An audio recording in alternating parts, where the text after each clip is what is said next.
Jean-Baptiste annonce quelqu'un.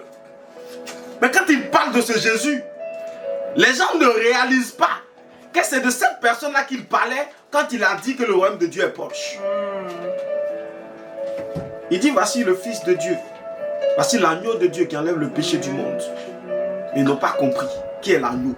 Mais agneau de quoi? Cet agneau, venu la première fois en agneau, représentant de ce royaume, incarnation de ce royaume, souverain de ce royaume. Parce qu'il porte le règne de Dieu. Il porte le règne de ce royaume. Il porte le règne du royaume des cieux. Amen.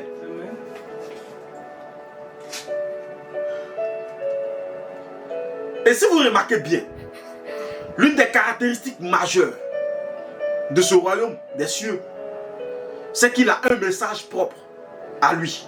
Un message qui n'interfère pas avec celui du royaume de la terre. C'est pourquoi Jésus, dans tout son message, vous ne verrez nulle part où Jésus enseigne comment on fait pour gagner, de l'argent sur la terre. Jésus ne l'enseigne pas par des mots, si ce n'est le travail. Le seul moyen par lequel Jésus nous dit qu'on peut gagner de l'argent sur la terre, c'est par le travail. Souvenez-vous, quand il fallait payer l'impôt, qu'est-ce qu'il a dit à Pierre? Va à la pêche, prends le poisson, enlève l'argent dans sa bouche, va payer l'impôt. Travail. Je vais dire à quelqu'un, Jésus fait des miracles, c'est vrai. Mais ne nous attendons pas à ce que Jésus fasse des miracles financiers pour nous tout le temps. Que Jésus multiplie l'argent pour nous.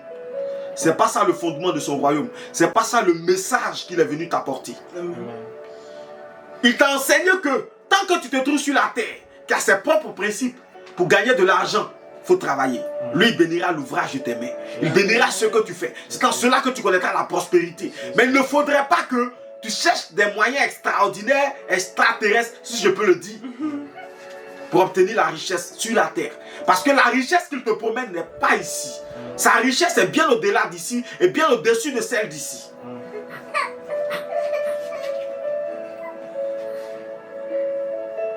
Amen. Amen. Le message que Jésus t'apporte est donc le message du royaume de Dieu. C'est pourquoi vous verrez que tous les évangiles ne parlent que du royaume des cieux et comment y aller. Toute la démonstration de puissance que vous voyez par les miracles, les prodiges, les guérisons, les résurrections de morts, quoi encore, je passe, la délivrance des démoniaques et tout ça, ce n'est que la démonstration de la puissance du royaume de Dieu. Jésus n'était pas venu se donner un spectacle pour montrer aux gens qu'il est puissant. Il n'est pas venu se donner un spectacle pour montrer qu'il a une puissance ou qu'il a des capacités extraordinaires. Non. Il est venu juste dire aux gens que le royaume de Dieu est un royaume dans lequel il n'y a pas de souffrance. C'est un royaume dans lequel il y a la paix éternelle. C'est un royaume dans lequel les gens sont heureux. Et parce que les gens sont heureux, quiconque doit appartenir à ce royaume, quiconque veut appartenir à ce royaume, et quiconque appartient à ce royaume ne peut plus être sous le joug de ce royaume, de ce monde.